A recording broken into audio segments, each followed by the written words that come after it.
How are you? How are you? How I'm are you well. doing? I'm personally am well. So is my wife. So we are amongst the very small number of very fortunate people in London, with a house and a garden.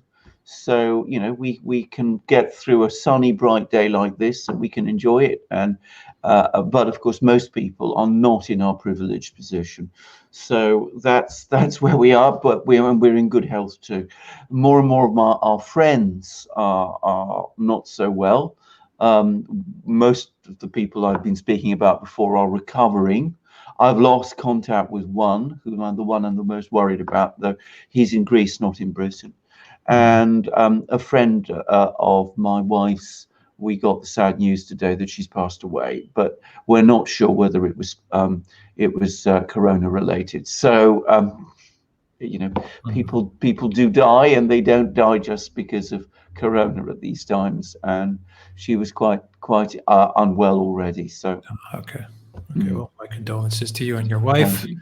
Mm, Okay, Alexander, before we get on to what's going on with Boris Johnson and mm, the UK government, mm, Dominique Raab, mm, everything that's going on there. Let's see where people are joining us from. If you guys can see us and hear us, let us know. The internet today has been just absolutely terrible mm, here where I am in Cyprus. It's not that good to begin with, and today's just been god mm, awful. It's mm. Alexander. The internet's just starting to buckle. I see it every Yes. day. It's getting worse it, and worse. it, it, Everyone's on YouTube. Everyone's on Netflix. Everyone's working via Zoom. mm, It's just too much. It's too yes. much, and it's weighing down. It's How a are things problem. in It's the UK? becoming a problem here in London too, actually. And bear in mind, people are forced in their homes, so they go to streaming services in the Yeah. evening, and that's becoming very difficult as well. Okay. So, guys, if there's interruptions here and there, if we pause every now and again, what can we do? Nothing we can do. Nothing. All right, but we'll get through this live stream. So, where is everyone joining us from? From Liverpool, from Helsinki. Let's see. Hello, Colin. How are you? From North Hampshire, Hamptonshire, from Sydney, Australia, Palm Springs, California, Scottish Borders, Edinburgh, Mm, Ireland.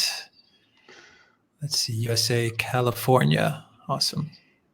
Philip Bradley says condolences, Alexander. Thank you. Sheltered in Milwaukee, Wisconsin. Let's see, from Guatemala, from England, West Clare, Ireland, Lyon, France, North Dakota, USA, Washington, UK. Hi from France. Hey, Valius, how are you? How's everything in Ohio? From South London, North America, bandwidth is okay. Okay, that's good. Mhm. Very good. From Minnesota, Norway, Australia, Warsaw. Where else? 3 a.m. in Australia. All right, Tim. Mhm. Thanks for joining us, Tim. Really appreciate it. Sierra Mountains, Yosemite, Charlottesville, Chicago, Boston. Hey, Alan. Alan Watson, how are you? Brazil, Houston, Scotland, Alaska. Wow. Glasgow Mhm. News, Glasgow, great channel. Glasgow News, check it out. Highly recommended. ZST Philippatas from Greece. Hello, ZST. Mhm. Sweden, Switzerland, Canada, Poland. Condolences, Alex from Vancouver, Mhm. BC. Thank you. From Detroit, California, Colorado, Bali, Indonesia, Essex, UK. All right, UK, isolation in Seattle. Alexander, UK, Boris Mm, Johnson in the ICU. The last I read via the BBC was, quote, he is in good spirits. And they made it a point to say he has not gone on ventilators. right. He is getting oxygen, and he is cognizant. I mean, he's awake, and from what I understand, he's uh, he's got all his senses to him. Yeah. So was the ICU preventative? Were Well, they it's getting worried because his symptoms weren't going away, or what do you think? How are you reading this story? we're not getting completely consistent information, but to the extent that I can unpack it, it seems he did have a sudden deterioration just before he was taken in, and he was having breathing difficulties, but he's apparently had a good night and he's fairly stable at the moment. This is the word that's going out. And as you said, he's cognizant and he's not on a ventilator. So I'm going to make a guess, which is based upon what I've been reading from various sources, but putting a few pieces of fact together, which is that Boris Johnson did fall ill. He did decide very unwisely to try and work through his illness. He was holding conferences and he was sending tweets and he was sending messages and things like that. People who are in powerful positions often find it very difficult to let go, especially when you're prime minister in the middle of a crisis. He found it very, very difficult to let go. I've had a number of people who have been ill with the corona infection. What I have been able to find out from talking to them is that the first 7 days, you absolutely need to rest. You shouldn't be working. And if you do, you overload your systems. It's almost, absolute guaranteed way to overload yourself. And at that point, you can actually spiral down. And I suspect that's what happened in his case. So I think he spiraled down, but now he's in good hands. I think his condition is stable. As you said, he's cognizant. He's not under a ventilator. And hopefully that will mean that he'll come through and things will be okay with him. I hope that's the case. I mean, we've had critical things to say about Boris Johnson in the past, and also I would add complimentary things to say about Boris Johnson in the past. I know for many people he is a polarizing figure, but at the moment he is the Prime Minister of the United Kingdom of Great Britain. He is also a human being and he is very ill. And anybody in that situation with his family and his friends and all that, one can only wish him the best and hope he comes through and comes through well. We may have to discuss various possibilities in this program and over this program that we're doing now. But let's be very clear, that is our hope, our heartfelt hope, and we wish him the best and we wish his family the best also. Okay, well, what's the situation now? Dominic Raab was deputized, correct? That's right. So he's running the government right now? He is. I mean, apparently the one thing Boris Johnson did do just before he was taken to hospital is that he made it absolutely clear that Dominic Raab, who has been standing in for him and who is our foreign secretary, he should run the government in Boris Johnson's absence. Now, I have to make one very quick observation here, and this is an important point to understand. Dominic Raab is fulfilling that role because Boris Johnson, as Prime Minister, has delegated that function to him. That is the only authority that Dominic Raab has to run the government.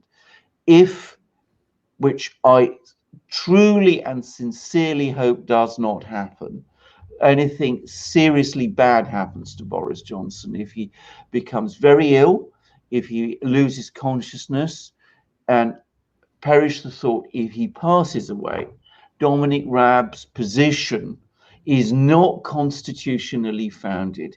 He is not the Deputy Prime Minister. We have no such role in the United Kingdom. Some people have been appointed to it in the past on the say-so of the Prime Minister. Dominic Raab does not fulfill that role.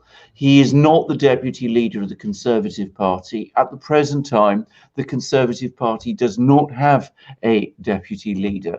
It's problematic what would happen.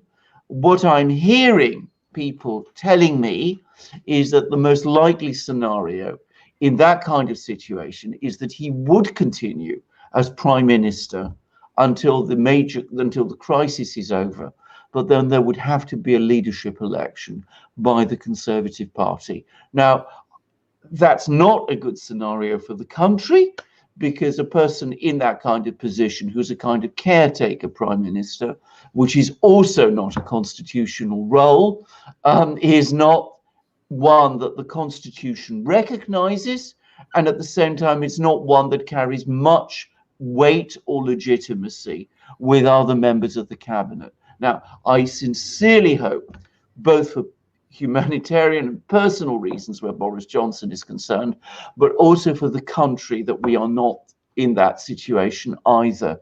What we need is Boris Johnson to recover, to become Prime Minister again, to come back to Downing Street and to resume control of the government. That's what we need in a time of crisis like this. I say that regardless of what your political views of Boris Johnson are. When the ship is in a storm, you don't want to replace the captain. I want to make that very clear now. So we have both personal reasons for wanting Boris Johnson to recover. We also have compelling political and constitutional and administrative reasons for that to happen also. Why the foreign secretary? Is that usually how it goes? Is the foreign secretary the person that's second in line, or was that just Boris Johnson's preference? It's Boris Johnson's preference. I mean, there are in theory the so-called great offices of state. So the foreign secretary, the foreign secretary, the home secretary, and the chancellor of the exchequer, who's our equivalent to the finance minister. They have a kind of status above other ministers, but it is a pure convention, like so much else in Britain. There is no actual constitutional rule that says as much. So it's not a clear-cut situation. It is because Boris Johnson said that he wanted Dominic Raab to deputise for him whilst he is himself ill-disposed and ill. I stress again, all the information we're getting is he's in a stable condition, he's in good spirits, he's cognizant, he's probably still getting information. I'm sure Dominic Raab is reporting to him every so often, but it is purely because of Boris Johnson's decision that Dominic Raab occupies the position that he does, and that authority which he has ends the moment Boris Johnson is, for whatever reason, either because he is very ill or if anything worse happens, the moment Boris Johnson ceases to be able to exercise the functions of Prime Minister, Dominic Raab's position becomes questionable. All right. So Boris Johnson is not the only one in the government, high up in the government, that has been infected with CV. Yeah. Who else? Well, Matt, we had another big high profile. Yeah, Matt Hancock, who is our health secretary, has been infected. He has apparently recovered. Certainly, he's been appearing and has been visible. But I don't think anybody expects him to take over from Boris Johnson if anything happens to Boris Johnson. The other possible name that's been mentioned is Michael Gove, who is the Cabinet Office Minister. He is in effect at the centre of government because he's running the Cabinet Office, which is the government's central secretariat. He and Boris Johnson have a complicated relationship. They've sometimes been allies, they've sometimes been enemies. It's clear that at the moment they're allies, but Boris Johnson doesn't fully trust Michael Gove, which is presumably why Michael Gove has not been appointed to deputise for him. In any event, we got a report today. I haven't seen it very widely circulated, but there was a brief report in the Daily Mirror which says that Michael Gove himself has now gone into self-isolation because he's come into contact with people who have CV. So he also, at the moment, can't obviously be fully in charge because he's in that sort of situation. So we have a complicated situation in the government. The other person who I understand is playing a very central role in running things whilst Boris Johnson is ill and is indisposed is Sir Mark Sedwill, who is the Chief Cabinet Secretary, the head of the Civil Service. He is a full-time official. He is a public servant, a bureaucrat, if you will. He is not a politician. He cannot become Prime Minister. I don't know, Alexander. It sounds to me like the system is breaking down in the UK. At least the government apparatus seems. I mean, you mentioned three very high-profile government officials who are either in self-isolation, or in the case of Boris Johnson, in the ICU. I mean, that's. I'm trying to think, what would the equivalent be in the US? That would be a complete disaster. Imagine a situation I mean, the United States is much better protected because there is a clear hierarchy there. So, as I understand it, um, if the president becomes ill, then his functions go to the vice president. If the vice president becomes ill, they go to the Secretary of State. I mean, perish the thought, Mike Pompeo and Mike Pence first, and then Mike Pompeo. But at least there is a clear structure of who takes over. If the vice president becomes completely indisposed, if he dies, and if the president dies, then I understand it's the Speaker of the House who's Nancy Pelosi. Now, but these people are not at the heart of government. We don't have anything like that. So imagine a situation where the President of the United States is seriously ill, and the Chief of Staff, who is, the president's chief of staff, is self-quarantining. The health secretary is it has been ill, and the questions about him. The chief medical officer is ill too. All of these people are ill, and there's a whole host of uncertainties about all of the others. It's a very complicated situation, and no one knows quite how it would work. Also, I have to say this too, because the United States is a presidential system, power in the United States within the federal government is more structured than it is in Britain. That's the benefit you have from having a written constitution. In Britain, where everything works by convention, it's not clear what happens if ministers become indisposed, who takes over, who takes charge, who runs things. So one can't really compare systems. All I would say that there's already articles appearing, like one by Simon Jenkins in The Guardian, and he's a well-informed journalist, and he says, that the situation in the middle of the government structure is that it's adrift, that there's no sense any further at the moment of anybody fully in control. Well, I hope that's not true, but it's quite possible. I can't imagine that the NHS and the doctors, everybody around Boris Johnson would let anything happen to him. I mean, I'm just trying to imagine if something did go wrong with Boris Johnson, what it would mean for the UK health system as well. Because I mean, you got to imagine he is the most important patient at the moment. Yes, so, I think they will pull every stop to keep him well.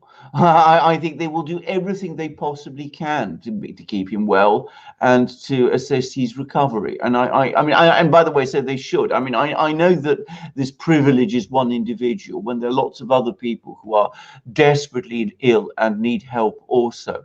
But you're absolutely right. If the prime minister is lost in this crisis, then that is going to be a gigantic blow to the morale of the health service. It will have failed at that level also. And at the moment, it is very, very overstretched here. I was comparing systems in other countries. I mean, Britain has something like 2.6 hospital beds per 1,000 of the population. Germany has 8. So that's just one measure of the fact that the health service in Britain has had to endure a lot over a decade of austerity. Its resources are very, very overstretched. Hospitals were already running at something like 95% capacity going into this crisis, so I am told. And we are looking at a health service that would be devastated if they were to lose someone like that. So I agree, they will do everything they can to keep him going. But this is a difficult illness.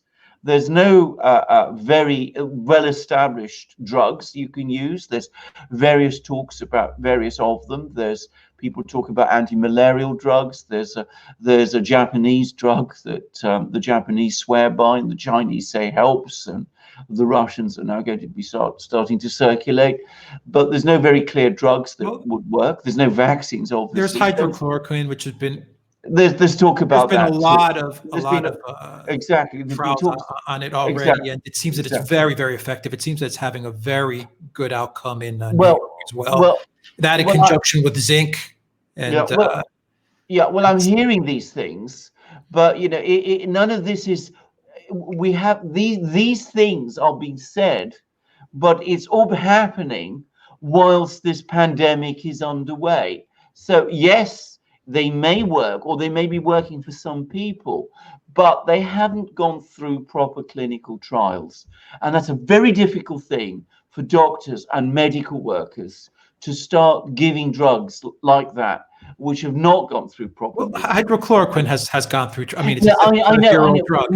but not for this particular disease. Right, I understand that. But if you're Yeah. going through this pandemic, and if everything is Oh, do or die at the moment, well, you throw and I everything mean out. that for the country's existence, because economies are imploding. Yeah, I mean, I you mean, throw economies everything. are collapsing at this very moment. Yes, Everything is breaking down.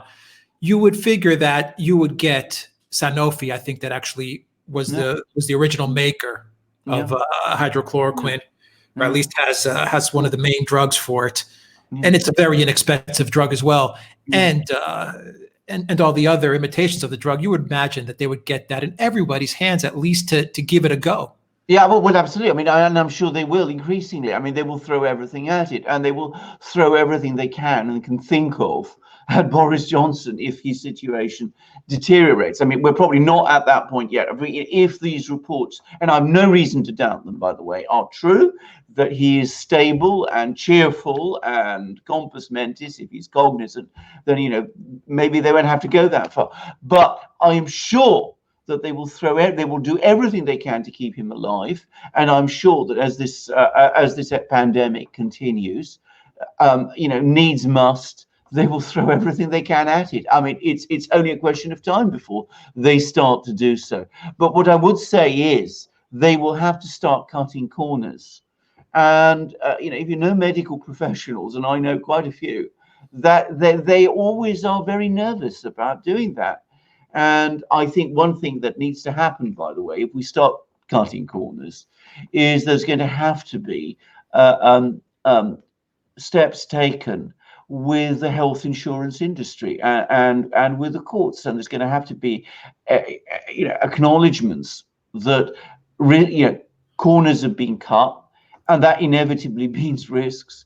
And if somebody's given a drug and that doesn't work, that shouldn't be treated as negligence in that kind of situation, because we are in a crisis situation and people have to cut corners and do things that are not fully tried and tested in that way. So that's what I'm going to say. And don't underestimate the chilling power of the insurance industry in holding back people from taking those sort of steps. But I'm pretty sure we will see all that sort itself out over the next few weeks.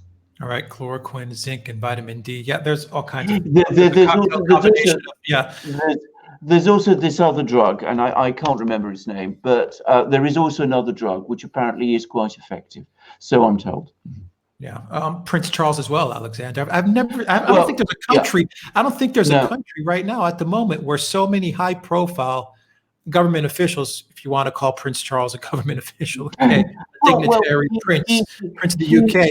I mean, he is. He is an official. I don't think there's one country where you've seen so many very high-profile government officials, hit with the pandemic. Well, that's right. I mean, that is absolutely correct. I don't think they have. By the way, I should say that apparently he too has recovered, and he's out and about. And we can see him. He only had it in a very mild way, but he is a government official. I mean, the Prince of Wales is also the Duke of Cornwall. He exercises various roles, and he's entitled and does apparently receive cabinet papers, as of course does the Queen. I mean, the monarchy in Britain is not just ornamental; it does actually have a role. And that role involves giving advice, and the Queen and the Prince of Wales, Charles, do give advice. Mm-hmm. Does this mean anything for Brexit, Alexander? I wouldn't have thought so. I mean, Brexit has become very associated with Boris Johnson, but I would be extremely surprised. I would be astonished if it had any effect of that. Bear in mind, we've left the European Union now. So, I mean, whatever happens, there's going to be a negotiation. But leading up to December to sort out our long-term arrangements. But I would be very surprised if this government is going to change course on that. And for what it's worth, Dominic Raab, who is the man in charge at the moment, is an even more hardline Brexiter, or at least he says he is a more hardline Brexiter than Boris Johnson says he is. I mean, during the Conservative leadership election last summer, Dominic Raab took a harder line than Boris Johnson did. So, all right, what's next, Alexander? In this story, we're waiting. I guess that's it. We are waiting. I mean, I think there's a few things to say generally. I mean, about Britain's overall situation. I mean, we still have what, by comparison with some other countries, is a quarantine system in London, which I don't think is particularly well policed. I mean, I think people are still going to parks. They're still exercising quite openly. Very few people wear masks, in my experience. And car traffic, I'm talking about London, is still quite heavy, surprisingly heavy in quite a few places. That's my own experience of this. And it's still the case, the testing, it has been very disorganized. We have had a very chaotic run up to testing. I gather things are starting to come together.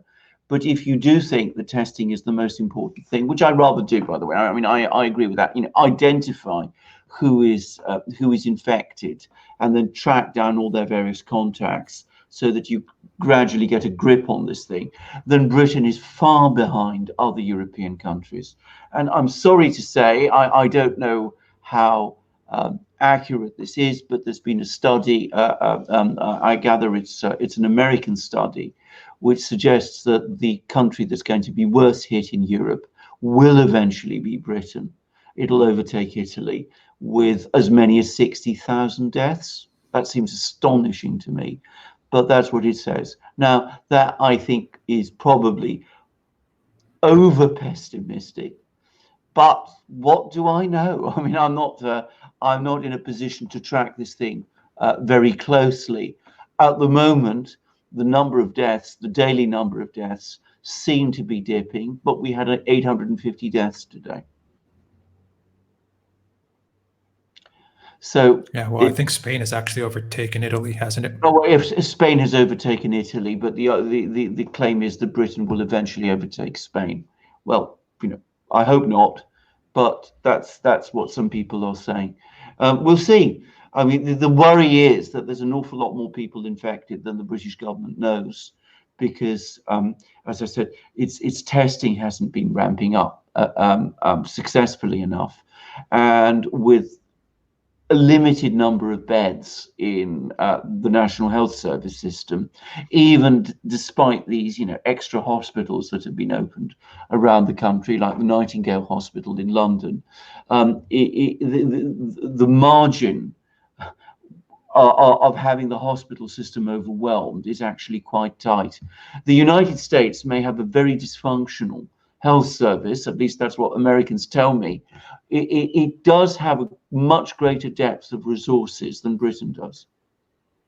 Yeah, sorry, Alexander, I'm looking at the chat right now. Yeah, I was going to get to the super chat, guys. It's Nancy Pelosi is the number 3. No, it is the number 3 over Mike Pompeo.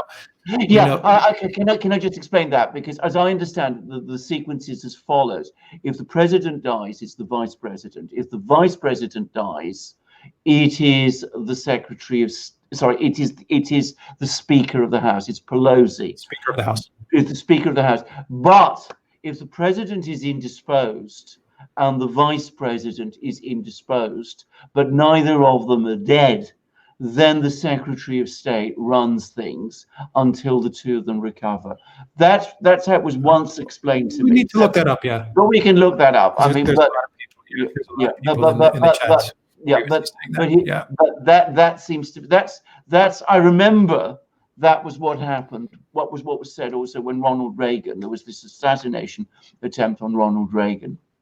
The vice president, who was George H.W. Bush, was away. Ronald Reagan was in hospital, and Alexander Haig, who was the Secretary of State, Alexander Haig, exactly. and said he was briefly in charge. And then George W. Bush, H.W. Bush appeared, and he was the vice president, and he quickly took over. So, as I understand it, that is the immediate within the executive.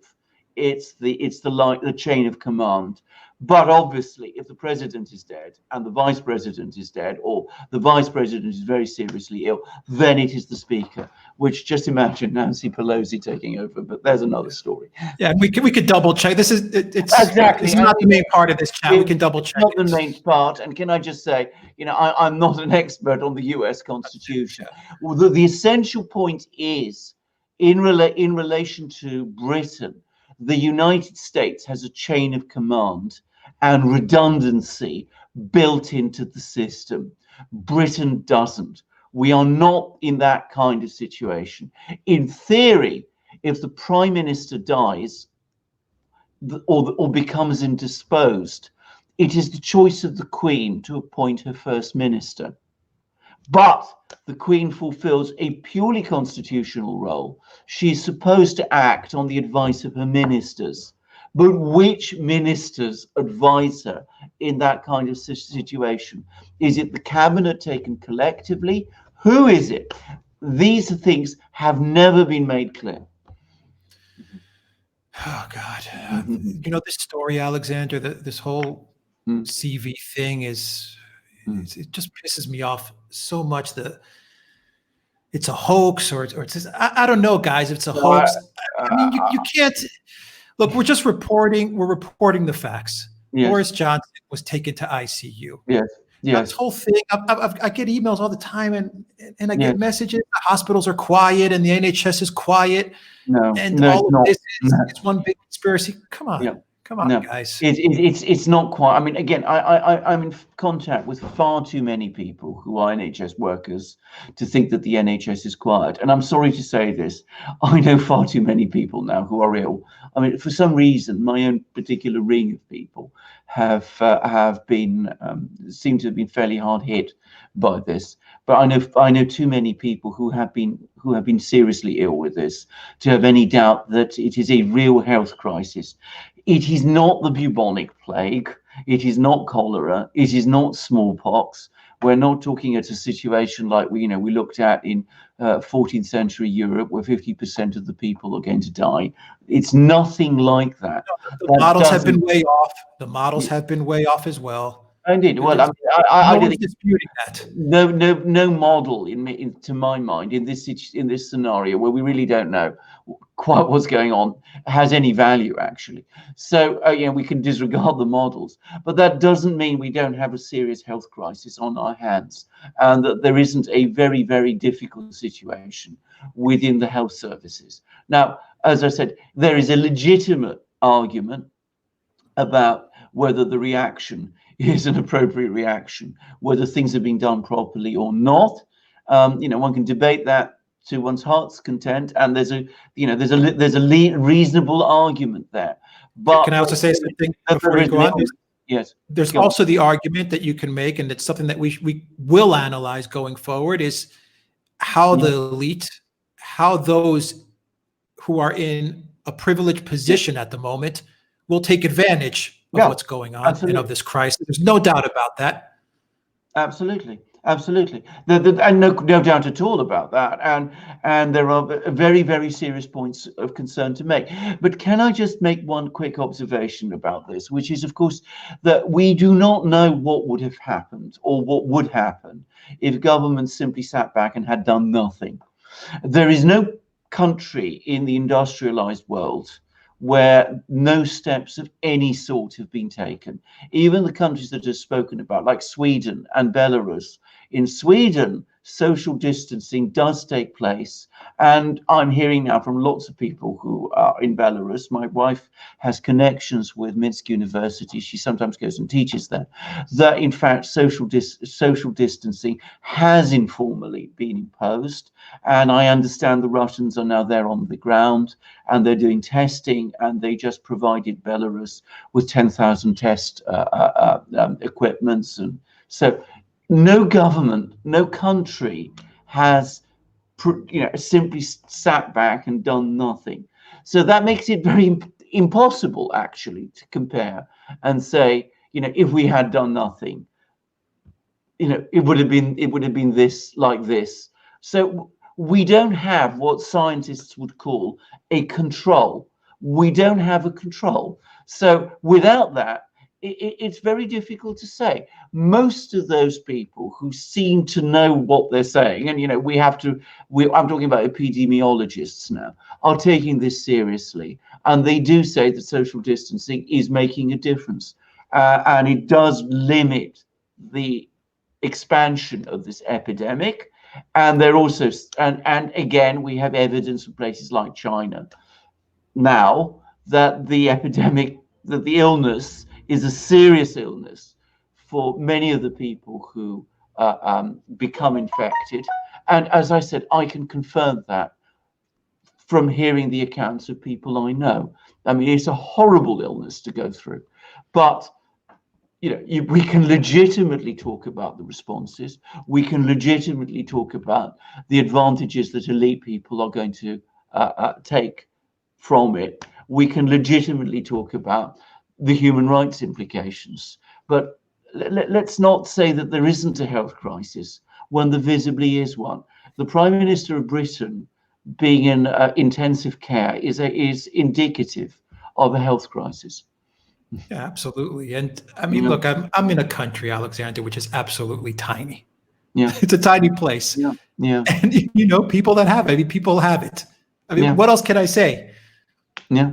If this thing was a hoax and it got to this small little island as well, then I don't know what to say. It's the most well-organized hoax ever in the history of mankind. Well, once again, it doesn't mean that people and governments will not take advantage of it. It doesn't mean that the power-hungry and the powerful will not take advantage of it. And it doesn't mean that large parts of the population will not suffer after this. Unemployment, surveillance, censorship, all kinds of bad things are going to happen. Actually, Alexander, I think the worst of all of this is going to happen when this is behind us, the pandemic part. Yes, I agree. That's when you're going to see the worst of the situation.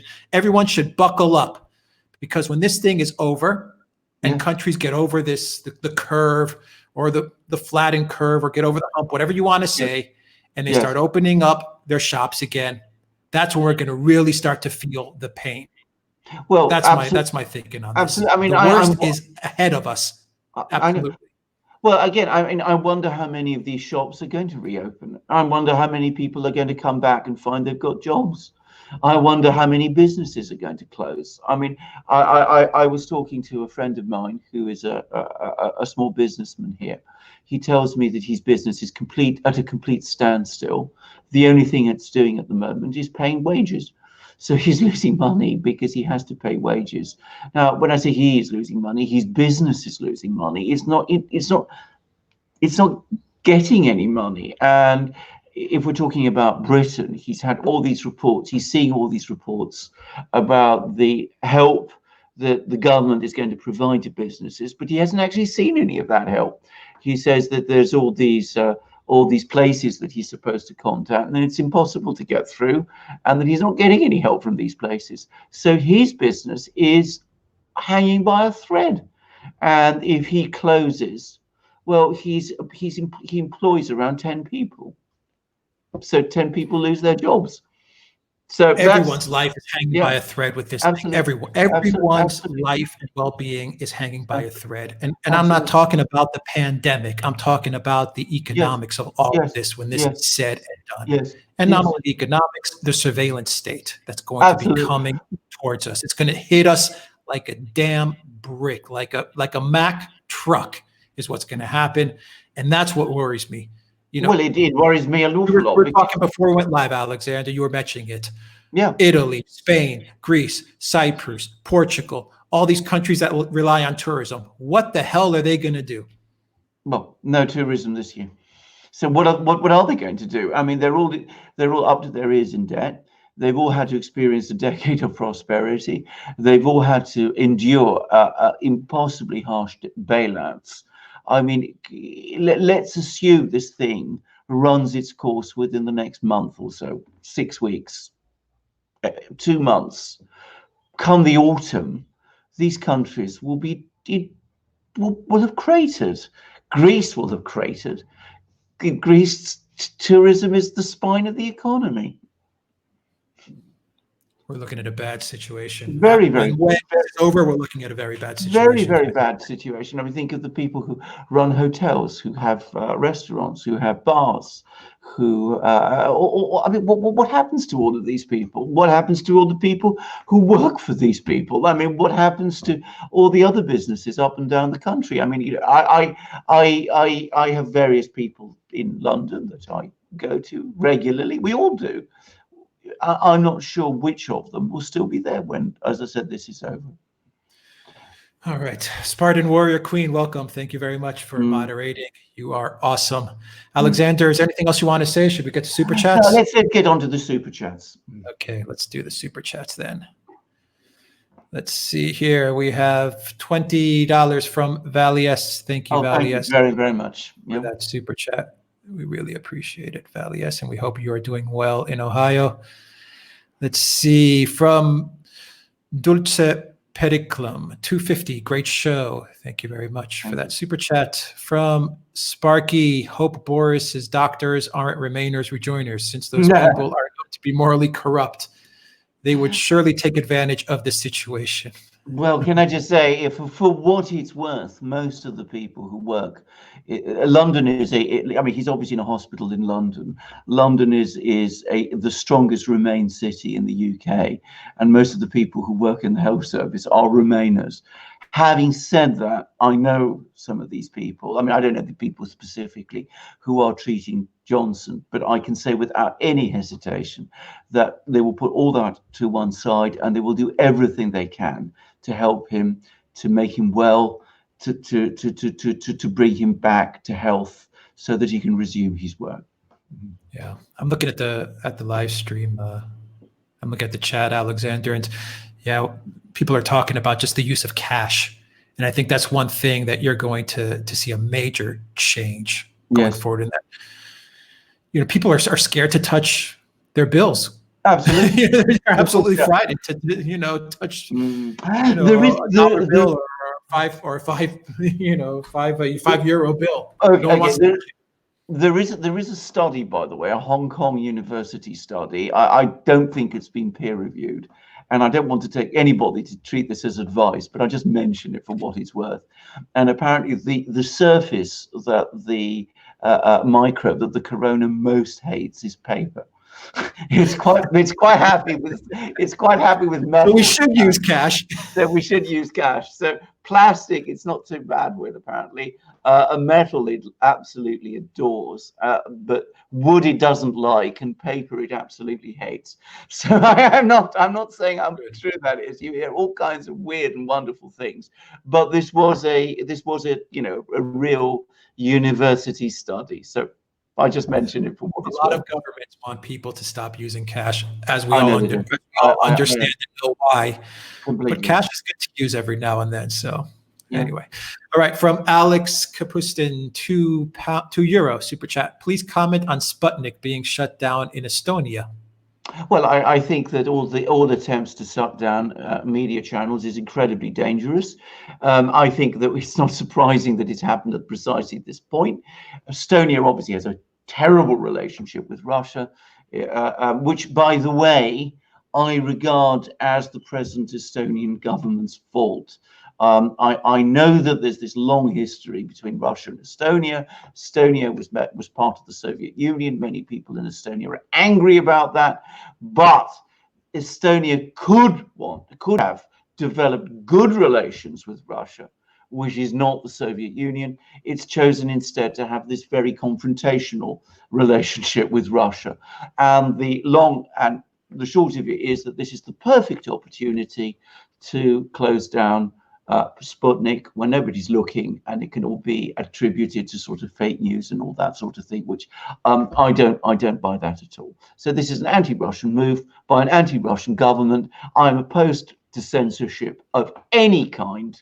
What is Estonia afraid of where Sputnik is concerned? Yeah. From Sparky, $5 super chat. Fun fact, aside from mental capacity, Remainers, rejoiners are physiologically identical to modern humans. Thank you, Sparky. Very good comment. Well, indeed, very good comment. Yeah. I would say, by the way, that for if you look at the demographics of this, leavers tend to be older people, so they're the ones who are perhaps most vulnerable if they become infected. Remainers tend to be younger, but they're also more gregarious, so they're the more likely to become infected. So this is the odd dynamic of this playing out at the moment. London is the absolute epicenter of the epidemic in Britain at the moment, and London is a strong Remainer city. All right. From Sparky, $5 super chat. Since Macron has everything in order in France, I'm sure he'd be happy to be put in charge of the UK to help out his cross-channel. I think he'd be absolutely delighted. After all, what Napoleon couldn't do, Emperor Macron would then have achieved. I think he'd be thrilled. He'd be the first Frenchman to have conquered Britain, or at least England, since William I. So I'm sure Macron would be delighted. From Sparky, $2 super chat. Speaker of the House is third. SOS okay. is third for military. But I also saw in the live stream that you were right as well. We need to research it, that you're right as well. In the scenario, it would be Pompeo. In the scenario of president and vice president passing away, then it would go to the Speaker of the House. But we'll check that out. It's easy to find. From Sparky, $2 super chat. Give Bojo a strong gin and tonic and he can carry on. If only it was that simple. If only it was that simple. And can I just say, and this I have on exceptionally good sources. If I know that it's true. The problem with Boris is that he perhaps drinks too many gins and tonics. I even know the man who makes his gin, by the way, but that's another story. but he drinks too much. So I'm told. All right. From Harry Smith, $10 super chat. A combo of antivirals vis-a-vis oseltamivir, aka Tamiflu. Okay, Tamiflu, I remember that from the H1N1, I believe, for H1N5, plus HIV drugs, lopinavir and ritonavir works well. Hydrochloroquine can work for some patients with comorbidities after they've recovered already. Yeah, okay. I should say I've heard some of that too, and I think these are plausible theories. And I'm sure that in a couple of weeks' time we will be seeing more drugs being used, and they will be used more effectively. By the way, I'm going to make a prediction. I think your oracle hat. The oracle. I'm going to put the oracle hat. This is a prediction. I think that in a couple of weeks' time, we will see drugs being more widely used to treat this thing, and they will be increasingly effective. I think we will see this happening first in some countries like Germany and the United States, and indeed Russia, which have strong pharmaceutical industries. But I think it will expand, and I think that it will help to contain this crisis more effectively. It's just that everything has been slow to come together because the clinical health systems are so slow. Can I also quickly add, by the way, that the person who has told me about Boris having a drink problem is somebody of a political nature, not the person who makes his gin. So I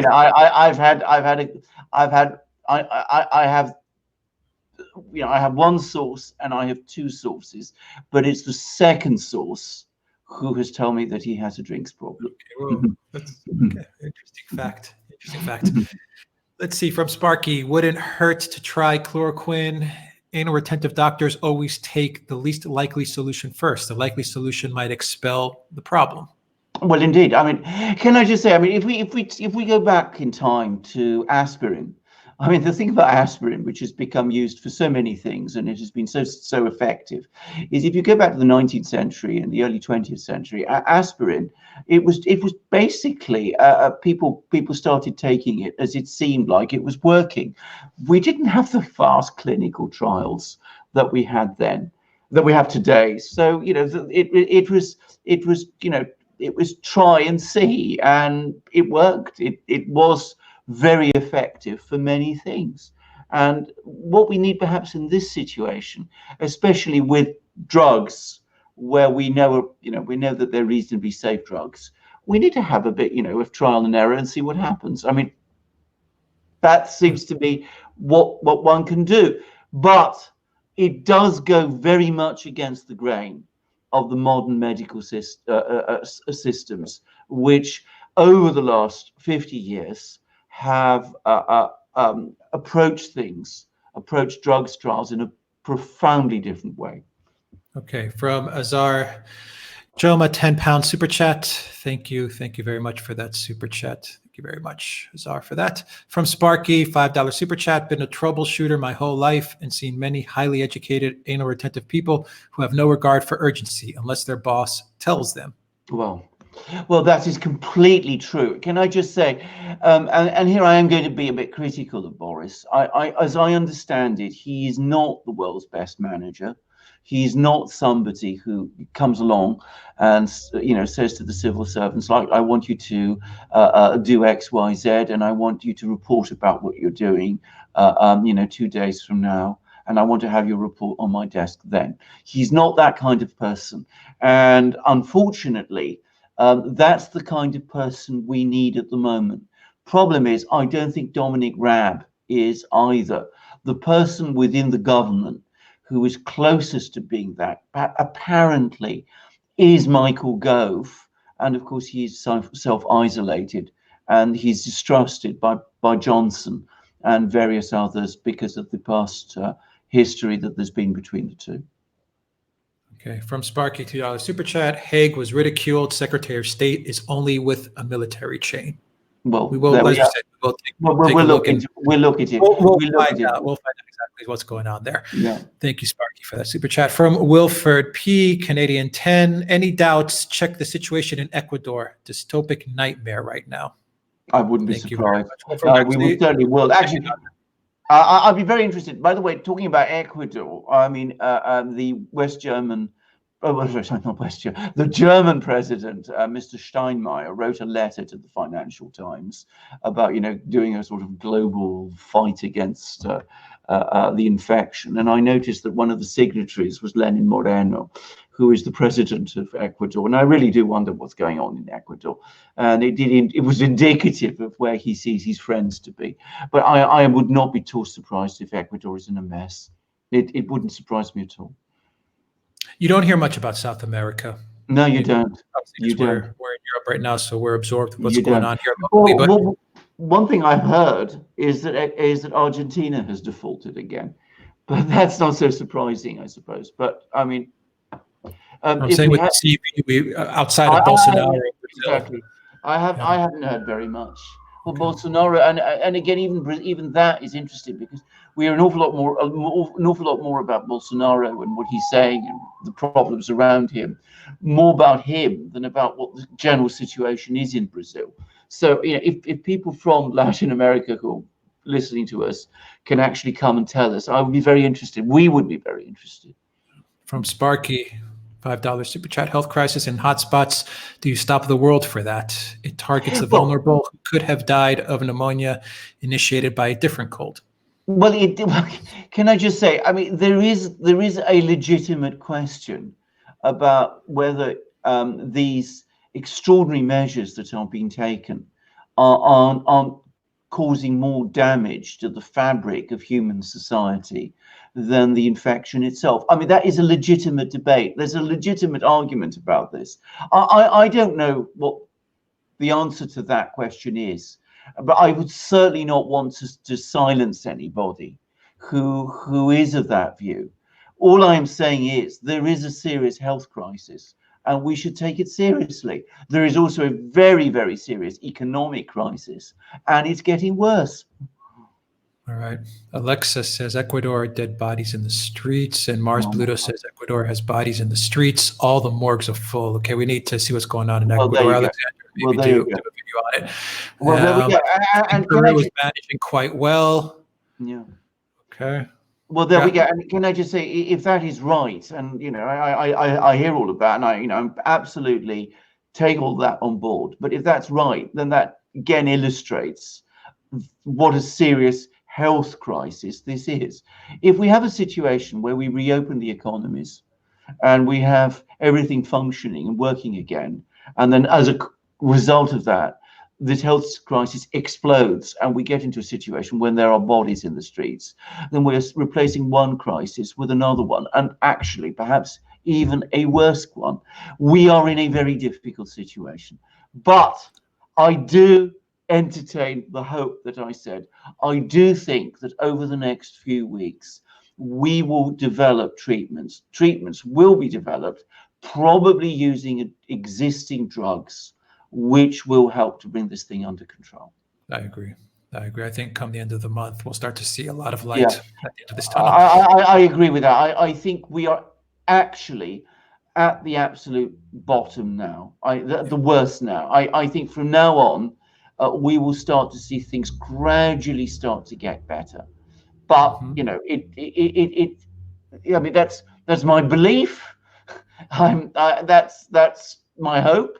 I hope I'm right. I can't be absolutely sure.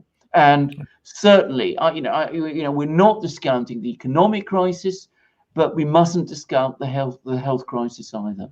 Absolutely. It's a tough situation all the way around. I heard Russia and other Slavic countries are not self-isolating and they don't have a virus problem. True or not true? No, they do. They are self-isolating. That's not true. Well, both of us could speak to the fact that actually they're very strict as far as Russia is very strict and Moscow is extremely strict. And what's happening now is that, of course, for many weeks, the number of new cases was only ticking up very slowly, but the last couple of weeks it's rising fast. So they were, a couple of weeks ago it was 50 a day that they were accumulating.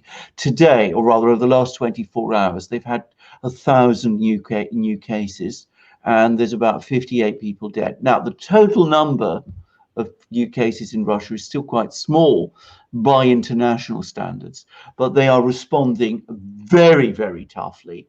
And we have lockdowns all over the country now, and public holidays, and the financial markets in Russia have been closed, and it's the same as everywhere. Poland, which is the other country I know, it's also very tough there.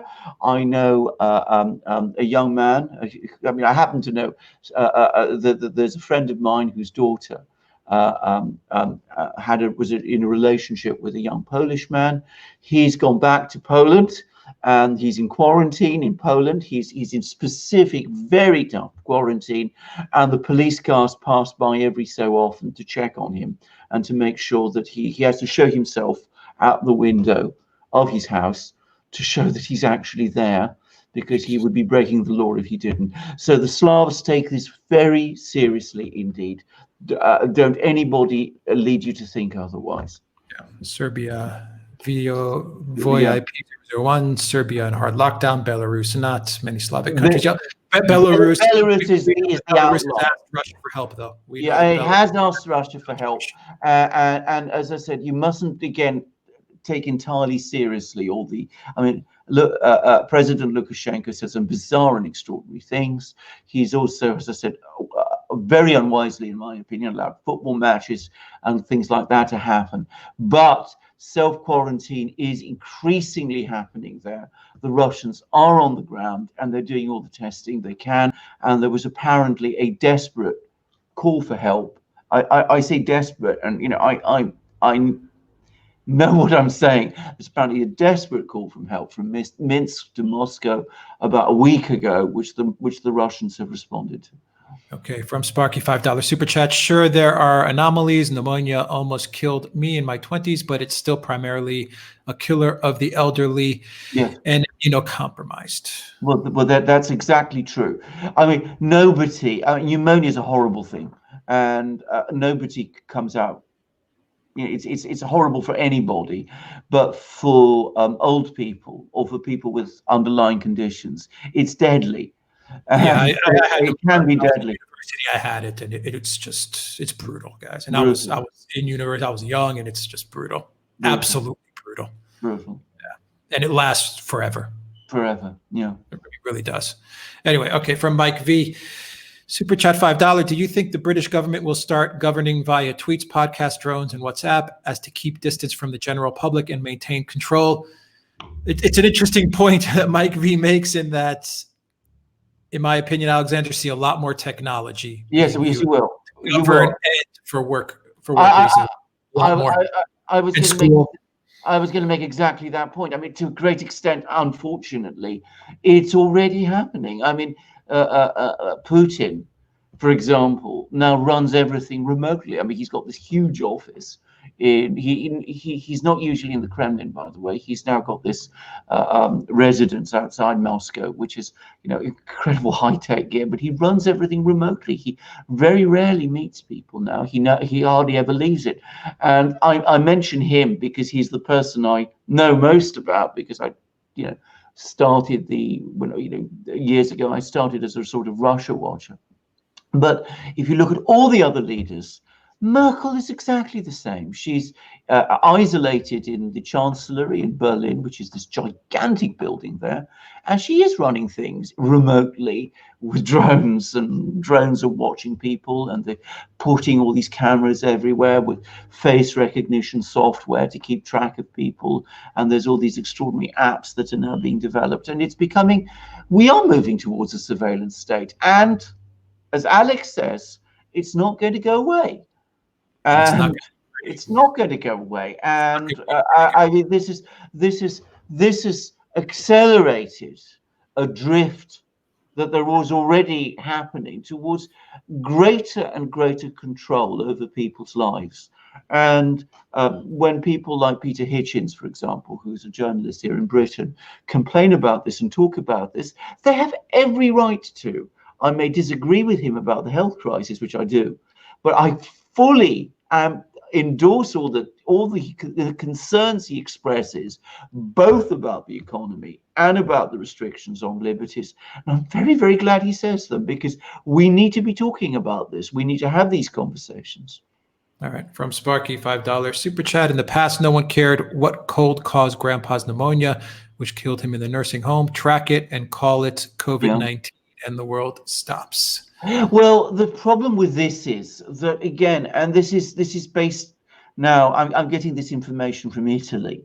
We have quite a lot of data on flu epidemics and cold epidemics and death rates in places like Italy, and it seems that in the Italian towns that have been particularly badly affected, we've now seen at the very least a doubling in the natural death rate over the period of this epidemic, at the very least. And in some cases, it seems it may be much higher than that. So I don't think we can just call it a normal cold or flu. Colds or flus, well, certainly colds, don't usually result in pneumonia. This infection apparently can do, and can do quite often. And pneumonia can kill. All right. From Iris Enamorado, $5 super chat. Stay home. Thank you very much, Iris. Super chat. We do. We have no choice. No choice. From Dolce Pediclunum, £250 super chat. Thank you very much for that super chat. From Mike V, $2 super chat. AM, do you think there will be a bank run in the EU? Well, it's not impossible at all. In fact, I was reading only a few hours before we did this program an article by Ambrose Evans Pritchard, who is one of the best economics writers, or most writers on economics in Britain, in the mainstream media here. He wrote in the Telegraph, in which he was talking about a bank run, and he said, that the banks in Europe have very, very few reserves. They're operating in a very, very difficult situation. They're in a very difficult situation, and that we could very well see the banking system in Europe start to buckle and break down. Well, I hope we never get there, because that will be another crisis on top of the crises that we have already. But it wouldn't surprise me at all, and I wonder whether the authorities in Europe are aware of this. And with Christine Lagarde in charge, well, God help us if it happens. Yeah. From Sparky, a $2 super chat: send cash to me, I'll decontaminate, eliminate it. Well, there you go. All right, well, there you go. Thank you very much, Sparky. From Indigo Jones, $5 super chat: how will Spain fund its new 1,000 a month UBI program on a permanent basis? Will it cause inflation? Well, it can't cope. I don't personally think this is going to cause inflation, because people in Spain, as everywhere else, are so heavily in debt that I think most of this money will simply end up going into debt repayments and rent repayments and all those kind of payments. Remember, people are out of work. People are out of work, and all they're getting is this money that's being provided. It's not going to result, I think, in inflation at the moment. Further down the line, when economies start to recover and you have all this massive debt, well, then you could see all kinds of problems starting to develop. But my own personal view is that inflation and hyperinflation is not the major concern at the present time. The solvency of governments, their ability to pay their debts, that is, and if governments start to default across Europe, then the whole Eurozone, frankly, is toast, which might not be a bad thing, by the way, but we'd have a massive crisis in the meantime. And that's something that, we have to work. We would have to work our way through, and that would be very messy also, and that would hurt people a lot too. But I don't feel myself that we're in a hyperinflation situation. Okay, from Rainy Steps, 279 super chat: London is already occupied. Well, it sometimes feels that way. Not everywhere, though. I mean, the strange thing about the situation, at least in my part of London, and of course, well, this is one of the problems, because you can't travel very far.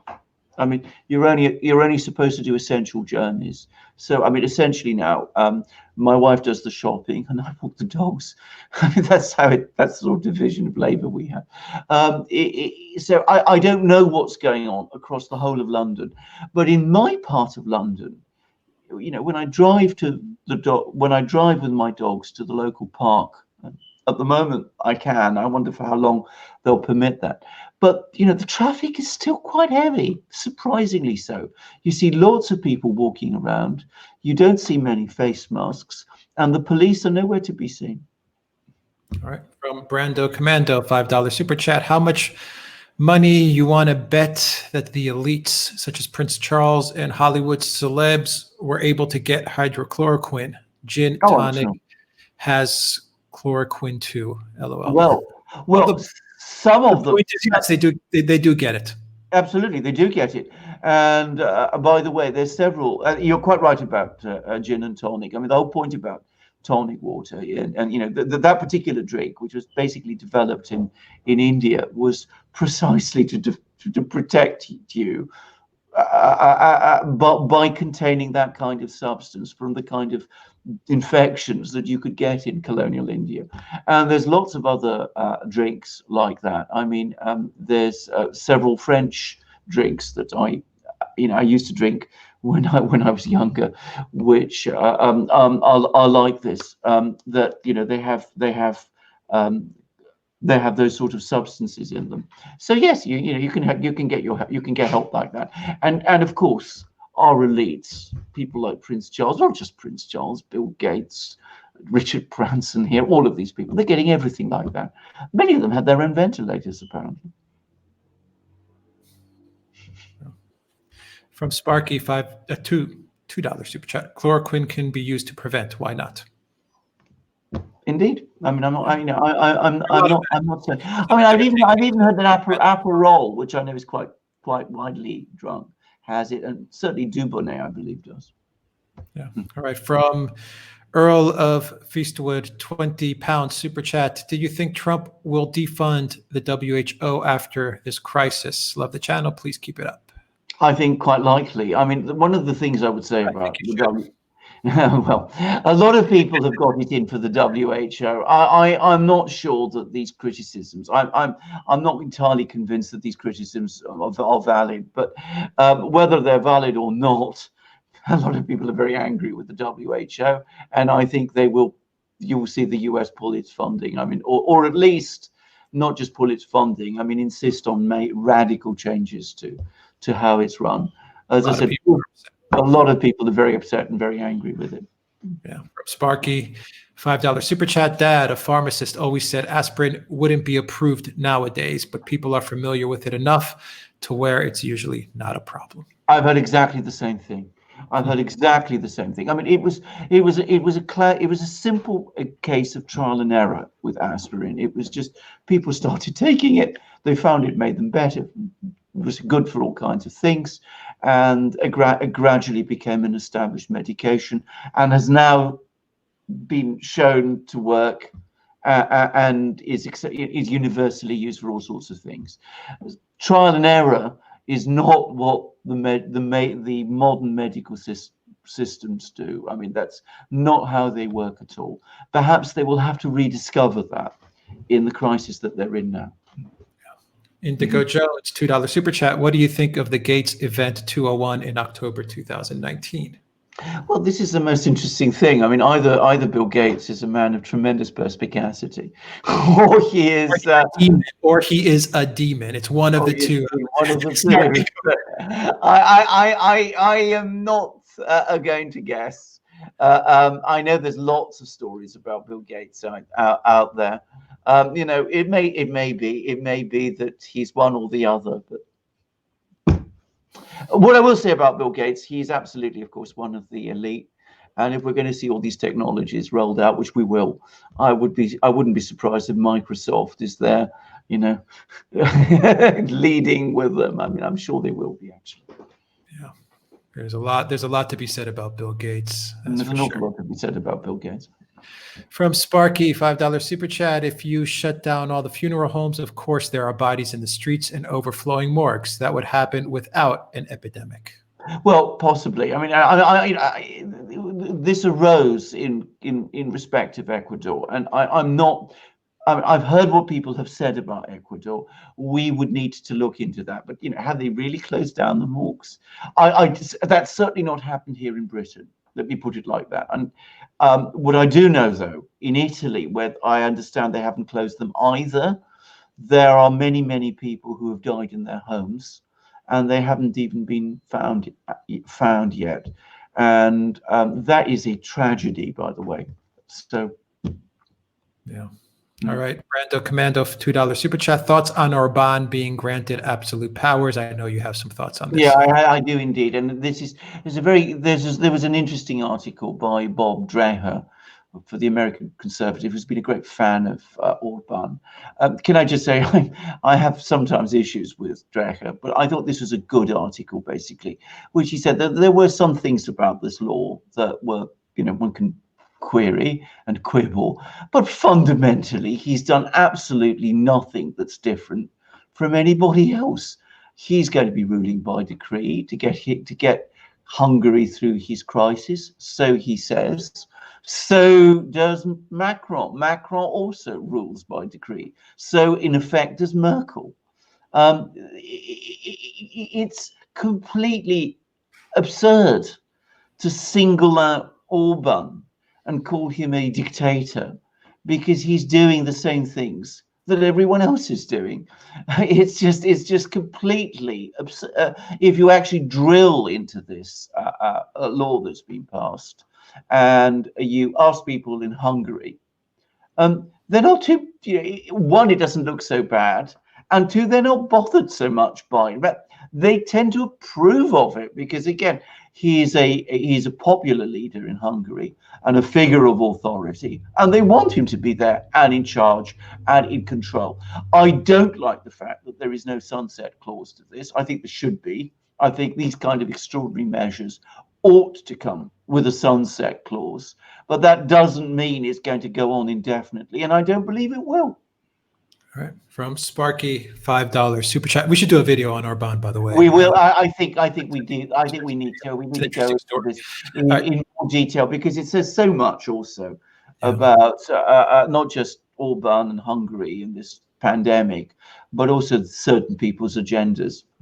Yeah, from Sparky, $5 super chat. Not saying that COVID-19 isn't a problem, but social distancing, etc., will prevent other disease. Death rate from disease may be lower than average. Well, we had an interest. I've heard that argument too. I mean, I've heard some people. I've actually heard claims that in fact this lockdown is going to actually lower the incidence, at least of certain diseases.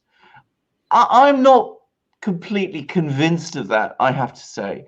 I mean, I can imagine all kinds of people who are not being treated for all kinds of things because they're being locked up in their homes.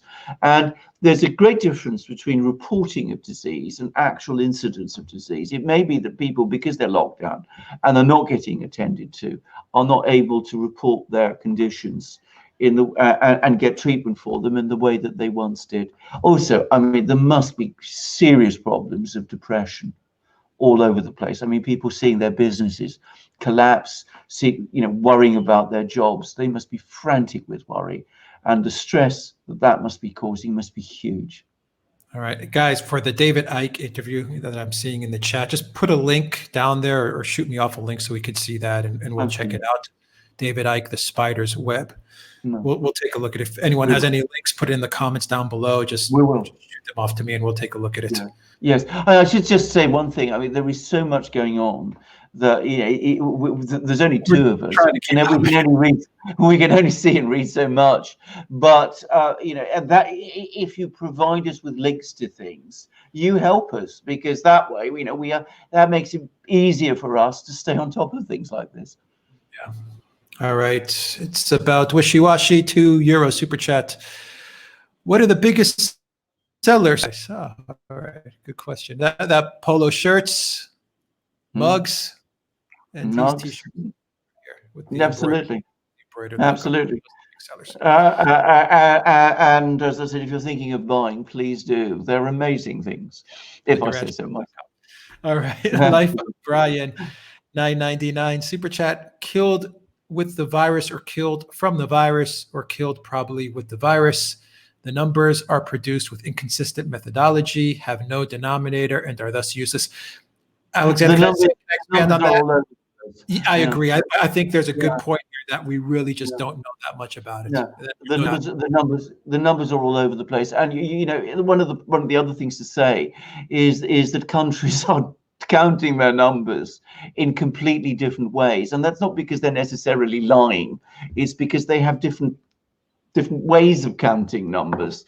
So, for example, I mean, Russia counts numbers of people with pneumonia and numbers of people who have pneumonia because of corona. They're separate. They're treated as separate cases, whereas other countries lump everything together. I mean, it's all over the place. It's going to take us months to get to the bottom of this. It is. But again, I want to say, getting a sense of the scale of this is one thing, but denying that there is a health crisis ongoing is something else. There is a genuine health crisis. I know. I mean, as I said, I know people who have been infected, and there's one that I'm very, very seriously worried about. And as I said, I've lost someone. Yeah. On that point, even with the masks, wear masks, don't wear masks. Oh, I know. You can't get a straight answer. You can't.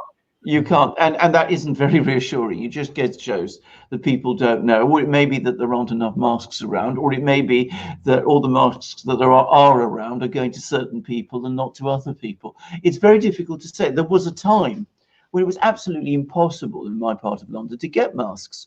I went to Amazon to try and order them online, and this is at the end of March. And I was told, if you order them now, you won't get them before the end of April or the beginning of May, depending on the quality of the masks. And the local pharmacies weren't stocked, or they'd run out. And most of the big, drugstores and supermarkets, they'd also run out. We eventually found some, believe it or not, in a pet shop. That sounds very bizarre. Now, masks are becoming more widely available in my part of London. They're not very widely used. The British government isn't so far giving very much guidance about masks, but I think the general trend is to advise around the world to encourage people to wear them. And there does seem to be quite a lot of evidence coming out of East Asia that they do make a significant difference. Yeah, and I'm looking at the live stream, and a lot of people, including Warrior Queen, says you can make your own mask. A lot of well, a lot of people have been. That's what we've been doing, by the way. Yeah. But I haven't, because I'm just terrible at making anything. But my wife has been very good at that. And as I said, I get again offer my own comment. I definitely think if you go out, you should wear masks, and certainly if you go shopping or walking down the street or anything like that where you would be close contact with people, you should wear masks. I mean, the most I read a study which said that I can't remember, it's 96% of infections are caused by absorbing droplets. And wearing a mask very, very radically reduces the risk of that happening. And also wearing a mask, if you are yourself infected, radically reduces the risk that you will infect someone else. So, I would say definitely wear a mask. Okay, from Sam McDonald, €5 super chat. What chance you guys think of a Corona Eurobond surfacing? Would it be a good thing? ? Well, first of all, I don't think it would be a good thing. I think it might. I think it's one of those things that makes you feel better for a little while, but ultimately will create massive problems down the line. And secondly, I don't think the Germans will accept it. I mean, I was in Germany in August, and the impression I got whilst I was there is that people's patience with things like Euro bonds or Corona bonds, that was obviously before the Corona crisis, but with fiscal transfers from Germany and negative interest rates and all that, is almost exhausted. I should say, and I've said this so often, my view is that the right way to deal with this problem is to accept that this whole business of the Eurozone, of the economic and monetary union, has been a disastrous mistake. It was a massive overreach, and we need a structured unwinding of all of that, and we need to go back to national currencies. Yeah. Back to the lira and the Deutschmark and the drachma. The lira and the Deutschmark and the drachma, and of course there should be the franc.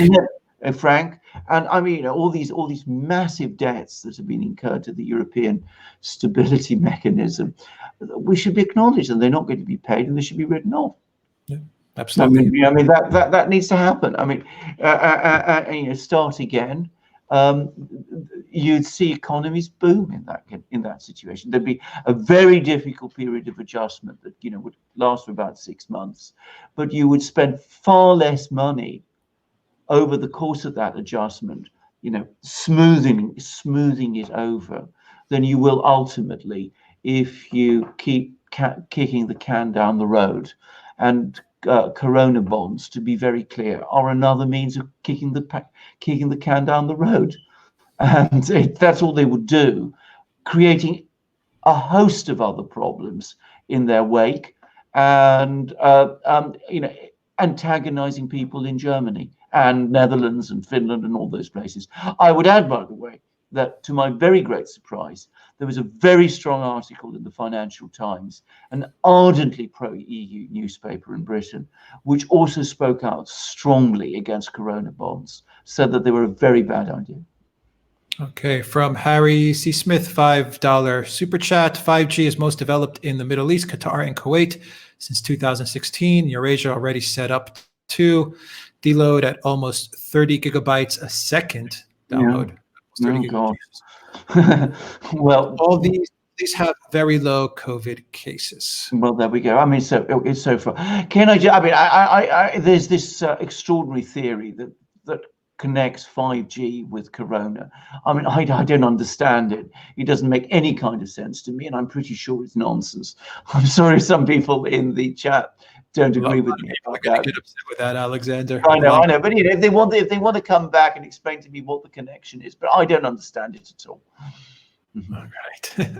We'll take a look at it. We'll take a look at it. But as I said, I mean, I don't understand how the one can lead to the other. All I can say on that from my experience, I've never tried 5G. I don't know how it is. 30 gigabytes a second is ridiculously fast on the download. But I'll say this, here where I am right now, we barely have 4G. I mean, barely. I mean, there's zero 5G here. We've got CV cases. And when I mean barely 4G, I mean it is absolutely terrible. Absolutely. Connection here. So anyway. We'll take a look at it though. I've been getting links on it and videos and I'm going through it. I'm not a medical man, I'm not a technical man, but I can't understand it at all. If people can explain in simple language why they think there is this connection. But I'm not convinced. Look. All right, from Philip. From Philip Bradley, it's a new member to the Durant community. Thank you, Philip. Welcome to the Durant community. From Rainy Steps, there are a lot less people dying in car accidents. I'm sure that's true.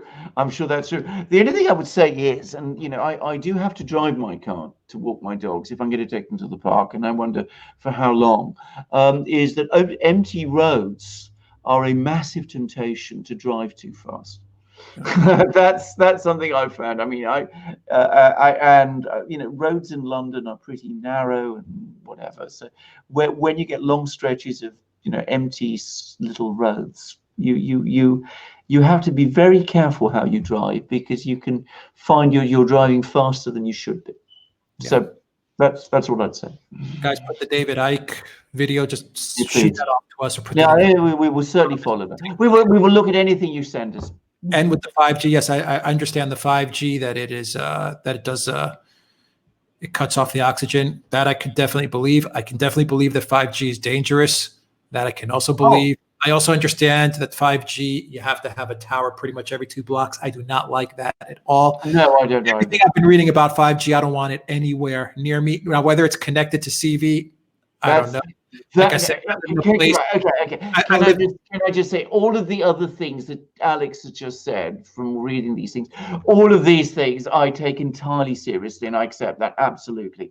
It's the connection between 5G and CV, which I don't understand.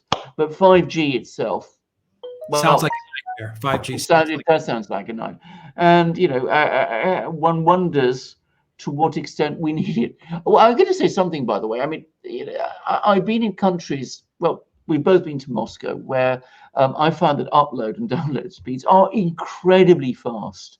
So far as I know, they don't have 5G there. When I was there, they just had 4G, but I'm sure that they do have 5G now. I mean, it's a big major city, but I can tell you here there is zero 5G, and we have CV. But you know, I remember, you know, when I used to speak with my mobile phone, I would hold it up against my ear. I don't do that anymore. But I remember if I would speak for a long period of time, it would just be awful headaches. Don't do it. Don't do it. There's no doubt that these things just give off massive amounts of information. They're not there for you. All those things I am absolutely, you know, that I take entirely seriously. And if people want to discuss that with us, then that's absolutely, you know, that's fine. And I'm interested. It's, as I say, again, I want to stress, it's 5G plus CV, that there's some kind of connection between the two. How a micro life can be connected to something which isn't very common at the moment. I don't understand that, and I just feel. Well, there could be, from what I've been reading and what I've been looking at, there is that connection where you could make the argument, and this I understand. Actually, it makes sense in that if you are in a CV epicenter, as well as having a lot of 5G, the 5G just lower your defenses and it makes you more susceptible to all kinds of viruses and diseases. Well, that could very well be true. I mean, the idea of having these, as I say, masks all over the place, that is extremely, that doesn't appeal at all, and that's putting it mildly. And I can well imagine that there are health consequences from that. Yeah, 5G is very strong, very strong. So anyway, we'll take a look at, we'll dig deeper into it, no doubt about it. Yes. From Sparky, $5 super chat, our last 2 super chats. Alexander, how did Congress have a 6,000-page bill ready so soon? Must have been ready and waiting for opportunity so big wheels could slide like in 2009 again. Oh, I'm sure that's true. I mean, I'm sure that all these bills that we're churning out, I mean, I'm sure they've been worked on and prepared for years. We're quite clear about this. I mean, that doesn't mean that they were expecting necessarily something like, the corona to come along, but they were looking for opportunities. I've no doubt about it. And they will also say that they were prepared for every eventuality. But eventualities for some are opportunities for others. Okay. And the final super chat, corona numbers in Africa are low. Tanzania had stricter rules than most European countries from the start. Wonder if there is a correlation with malaria medications. Well, that could very well be. I mean, some African countries like Senegal took it very seriously right from the beginning, much more seriously than European countries did. By the way, I'm going to say something. I mean, because again, I listen. The Russians are absolutely furious with the Europeans about this, because they took all kinds of steps to close their borders with China and the Far East back in January, expecting that this would be controlled and that other countries would follow suit. And of course, the Europeans didn't, and that's how it's apparently spread from back to Russia, because it's not come to Russia from China, it's come to Russia from Europe. Mm-hmm. All right, that's it. Well, guys, that was a great live, if I may say. Wonderful questions, and we will be very interested to see what any links you provide us, so please do. And of course we keep absolutely, and we'll keep you up to date with what's going on here. And of course, we will follow very closely Boris Johnson, and we do wish him the best. Absolutely, wish him the best, and we will keep an eye on it. And anything else, Alexander, that you want to say, or anything that we have going on? Well, we will say to people, wear masks, stay safe, stay well. I mean, don't do reckless things. Like wander around in groups of people, which I've seen some people do. I mean, this is a serious condition. If you get ill with this, it can get very serious. I know people who have been. So stay safe, stay well, wear masks, come back to the Duran, keep us informed about things, and let us know what's happening to you. Yeah, stay well, everybody, and we will get through this. We will get through. We will get. I will say that again, and this. I come back to my prediction. But yeah, before you sign off, Alexander, with your final words, I just say that I think the hardest part is ahead of us. Yeah, the hardest part is ahead. I mean, it's always that way, though. It's always the worst part of every crisis is the point just before it starts. We have to get over the crest. And then things will begin to get better. But by the end of this month, the start of next month, we will start to see. I'm fairly confident that the various things are going. We will start to see it starting to slide down, and I expect we will start to see drug treatments, which we really do need, starting to appear, which will make a difference. And we will start to see a shift in the news stories from the pandemic moving over to the economics and the financial situation. We are going to see that. We'll have a lot of content for you on that. Absolutely. A final super chat from Sparky, and we'll call it a night. Problem with 5G isn't so much health as it is poor design. Engineers didn't account for the poor propagation of such high frequencies. I agree. I'm sure that's right. I'm sure that's right. Antennas everywhere. I totally agree. I don't like it. No, well, I don't like it at all, and I'm sure that's right. And I suspect the whole thing's been rushed, both for geopolitical reasons, if you're talking about China, and for control reasons, if you're talking about China also, and also no doubt some people want to make money very fast, as they always do. So they haven't thought through all the engineering issues. But you know. Absolutely. And thank you, Spartan Warrior Queen, as well, for your moderation. We really appreciate it. And thank you to everyone for their super chats as well. We really appreciate it. And everyone that joined in the live stream. This was a fun one, but once again, all our best to Boris, and I think he'll be okay. Yeah, I agree. All right. Take care, everybody. Take care.